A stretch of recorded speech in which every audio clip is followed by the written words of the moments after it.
I am 88 years old. I have been retired for 23 years. Do you know what that feels like? It feels like being dead, but your heart keeps beating out of habit. It feels like being a car that is parked in a climate-controlled garage, shiny and polished, but the engine is cold, the oil is turning to sludge, and the battery is slowly, agonizingly dying. I remember my retirement party. Oh, it was grand. It was at the Four Seasons in Manhattan. There was champagne that cost $200 a bottle, poured by waiters in white gloves who didn't know my name. There were speeches from people who secretly wanted my job, smiling with their teeth but not their eyes. My employees, people I had screamed at, mentored, hired, and fired for decades, gave me a gold watch, a Rolex day date, heavy, gold, ostentatious, engraved on the back. To William, for 40 years of service, enjoy the rest. Enjoy the rest. That phrase haunts me. The rest. What does that mean? The remainder? The leftovers? The scraps of a life that was once a feast? Or simply the sleep? The long, eternal sleep before the grave? It felt like they were reading my eulogy while I was still standing there holding a glass of bubbly. I walked out of that office feeling like a king. I had won. I had the money, enough to live like a pharaoh for 3 lifetimes. I had the freedom. No more alarm clocks screaming at 5 a.m. No more board meetings where everyone is trying to stab you in the back. No more stress about quarterly earnings or lawsuits or HR complaints. I was free. I was going to sail the Mediterranean. I was going to play golf at St. Andrews. I was going to read all the classics I never had time for, Proust, Tolstoy, Joyce. I was going to live the dream. The dream lasted exactly 6 months. Month 1 was fun. I slept in until 9 a.m. I ate croissants in bed. I traveled to Tuscany and drank wine at lunch.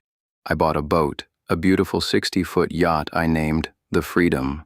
I felt like a teenager who had hacked the system. Month 2, the novelty wore off.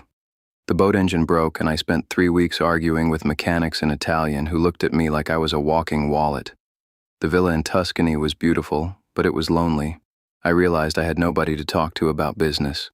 Nobody cared about my opinions on the market. Month 3, I started waking up at 5 a.m. anyway. My body clock didn't get the memo. I would stare at the ceiling, wondering what I was supposed to do today. What is my mission? The silence of the house was deafening. It wasn't peaceful. It was empty. Month 4, I started calling my old office, just to check in. How are the numbers? How's the merger going? Did you handle that client? They were polite, but I could hear it in their voices. Why is the old man calling? Go away, William. You're done. You're yesterday's news. We moved your desk. Month 5, I got depressed, deeply, darkly depressed. I sat in my $15,000 chair and stared at the wall for hours. I felt heavy. I felt useless. I felt like a ghost haunting my own life. Month 6, I had my first panic attack. I was on the golf course, the sun shining, birds singing. Suddenly my chest tightened. I couldn't breathe. I dropped my club. I thought I was dying. The ambulance came. The specific smell of the hospital. The doctors ran every test. They said, physically you are fine. Your heart is strong, but your spirit is shrinking. He was right. I was shrinking. I was disappearing. I was becoming transparent. I looked around at my friends, the country club crew, men like me, successful, wealthy, retired captains of industry, the envy of the world. There was Arthur. He retired at 60. He was vigorous. He played golf every day. He talked about his handicap constantly. At 62, he had a massive stroke on the 9th hole. Dead before he hit the grass. His body just stopped. There was Robert. He sold his tech company for $100 million at 55. He moved to Florida. He drank margaritas by the pool. He gained 50 pounds. He stopped reading. At 58, his liver failed. Also dead. There was James. He retired to spend time with his wife. They realized they had nothing to talk about after 40 years of him being at work. He annoyed her. She annoyed him. He sat in his armchair watching Fox News for 12 hours a day, getting angry at the TV, shouting at politicians who couldn't hear him. He got divorced at 65. He shot himself at 66. I saw a pattern. A terrifying pattern. The men who stopped working died. They withered. They lost their spark. Their brains turned to mush. Their bodies followed the mind into decay. It was as if death was looking for volunteers, and the retired men were raising their hands. But then I looked at the men who kept going. Warren Buffett. At 93, he is still reading balance sheets. He is still hunting for deals. He is sharp as a tack. He drinks Coke and eats candy, but his mind is a diamond because he uses it every day. Clint Eastwood. At 93, he is still directing movies. He is still telling stories. He is still creating. My granduncle, a carpenter in Italy, he built furniture until the day he died at 98. He died with a hammer in his hand. He never retired. He just slowed down. He built smaller chairs, but he never stopped building. What is the difference? Did they have better genes? Maybe, but I think it is something else. They had a reason to wake up. They had a mission. They had a why. The human animal is not designed for leisure. We are not designed to sit on a beach and drink Mai Tais for 30 years. That is a marketing invention of the 20th century to sell condos in Florida and golf memberships. We are designed to hunt. We are designed to build. We are designed to solve problems. We are designed to struggle. We are designed to carry a load. We are pack animals who need to contribute to the pack. When you remove the struggle, you remove the purpose. And when you remove the purpose, the body gets the signal. We are done here. The mission is complete. Shut it down. Retirement is a signaling mechanism to your biology that says, I am no longer useful to the tribe. I am consuming resources, but not creating value. I am a burden, and your biology listens. It is efficient. It starts the shutdown sequence. Your immune system weakens. Your telomeres shorten. Your cognitive decline accelerates. Your zest for life evaporates. You become old, not because of time, but because of uselessness. You think you hate your job. I get it. Your boss is an idiot. The commute is brutal.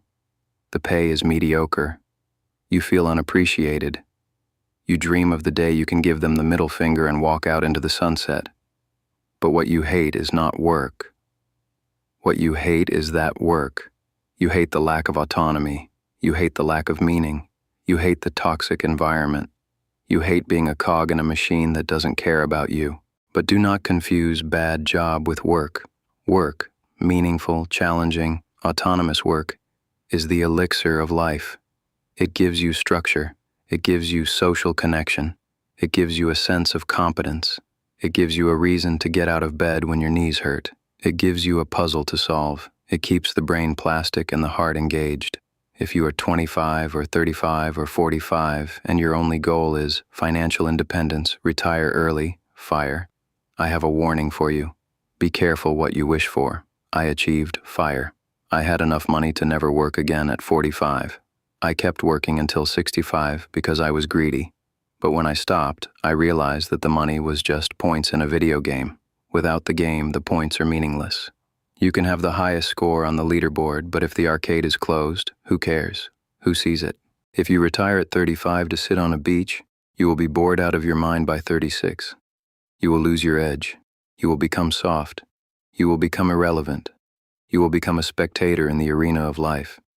You will watch other people play the game you used to dominate. The goal should not be freedom from work. The goal should be freedom to do the work you love. Do not aim for a life of leisure. Aim for a life of better problems. Aim for work that you would do for free. Aim for work that helps people. Aim for work that uses your unique talents. Aim for work that scares you a little. Aim for work that leaves a mark. When I realized I was dying of boredom, I tried to go back. I tried to start a consulting firm at 70, but the world had moved on. I didn't understand the internet. I didn't understand disruption. I was a dinosaur. The young sharks ate me alive. I felt humiliated. So I started a garden. It sounds trivial, I know. Oh, the old man is gardening, but it saved my life. I treat that garden like a Fortune 500 company. I wake up at 6 a.m., I plan the layout, I research soil pH, I fight the pests, my new competitors, I nurture the seedlings, my new employees, I harvest the tomatoes, my dividends. I calculate the yield. I optimize the irrigation. And you know what? Since I started the garden, my blood pressure went down.